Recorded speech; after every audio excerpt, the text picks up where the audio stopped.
महाराष्ट्रात बोगस मतदानावरून आरोप करणाऱ्या राहुल गांधी यांनी आता फडणवीसांच्याच मतदारसंघाकडे बोट दाखवलंय। निवडणुकीआधी 5 महिन्यातच 29,219 मतदार वाढले असा आरोप राहुल गांधींनी केला। तर फडणवीसांनी काँग्रेसच्या विजयी आमदारांची आकडेवारी सांगत राहुल गांधींचे आरोप खोडून काढले। पाहूया।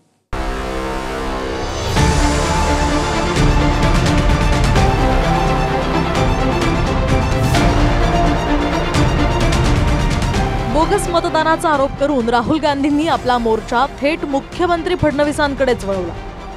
विधानसभा निवडणुकीआधी 6 महिन्यातच 29,219 मतदार वाढले असा आरोप राहुल गांधींनी केला। महाराष्ट्रातल्या मुख्यमंत्र्यांच्या मतदारसंघात अवघ्या 5 महिन्यात मतदार यादीत 8% वाढ म्हणजेच 29,219 मतदार वाढले। काही बूथवर ही वाढ 20 ते 50% आहे।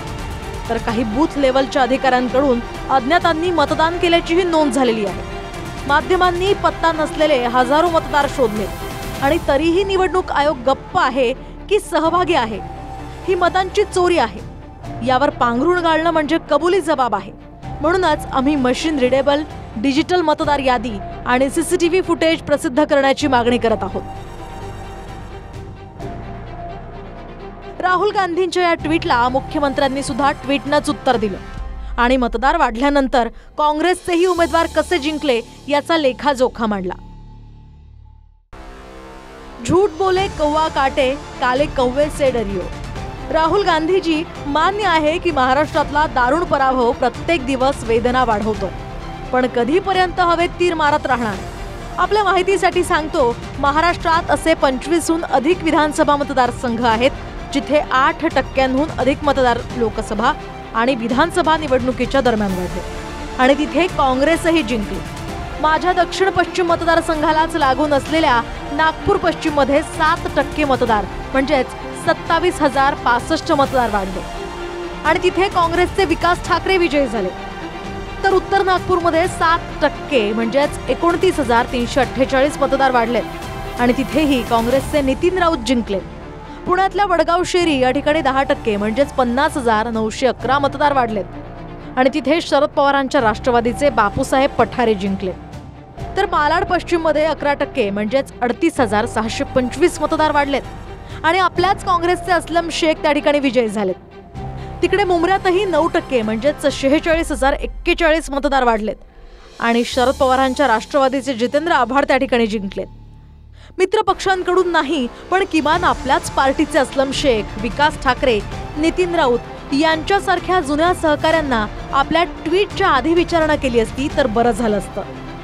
कमीत कमी काँग्रेसमध्ये संवादाच्या अभावामुळे एवढं खराब प्रदर्शन तरी झालं नसतं।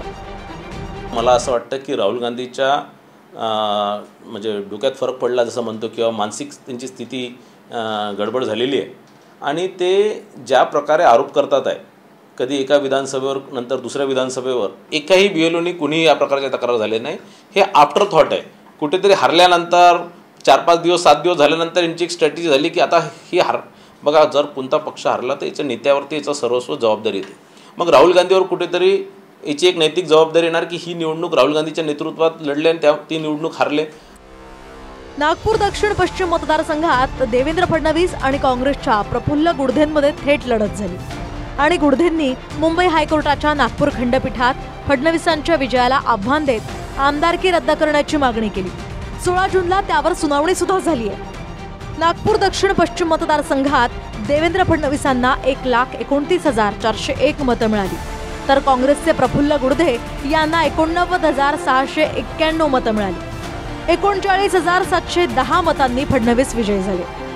ही प्रक्रिया पूर्ण न करता चुकीच्या पद्धतीनं दुबार मतदार नोंदणी दुसऱ्या विधानसभा मतदारसंघातून परराज्यातून मतदार मोठ्या प्रमाणात इथं नोंदवण्यात आले आणि ह्या बोगस मतदानाच्या आधारावर ही निवडणूक जिंकली असंच या ठिकाणी म्हणावं लागेल। काही न करता फक्त दबावामध्ये त्यावेळेसचे गृहमंत्री आणि आताचे मुख्यमंत्री फडणवीसांच्या दबावामध्ये ही संपूर्ण निवडणूक प्रक्रिया राबवण्यात आली असा आमचा स्पष्ट आरोप आहे।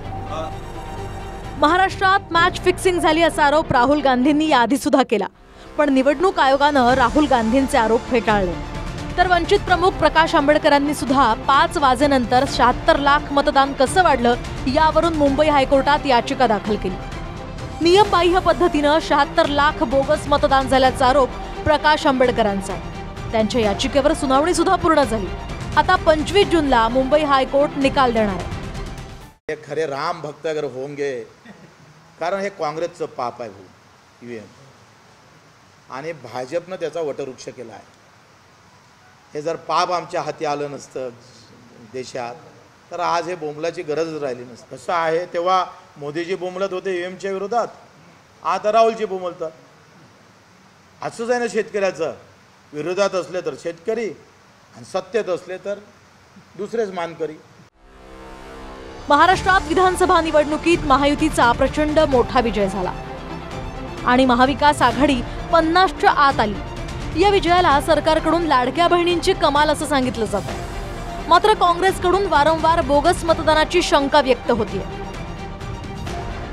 Bureau report, TV9 Marathi.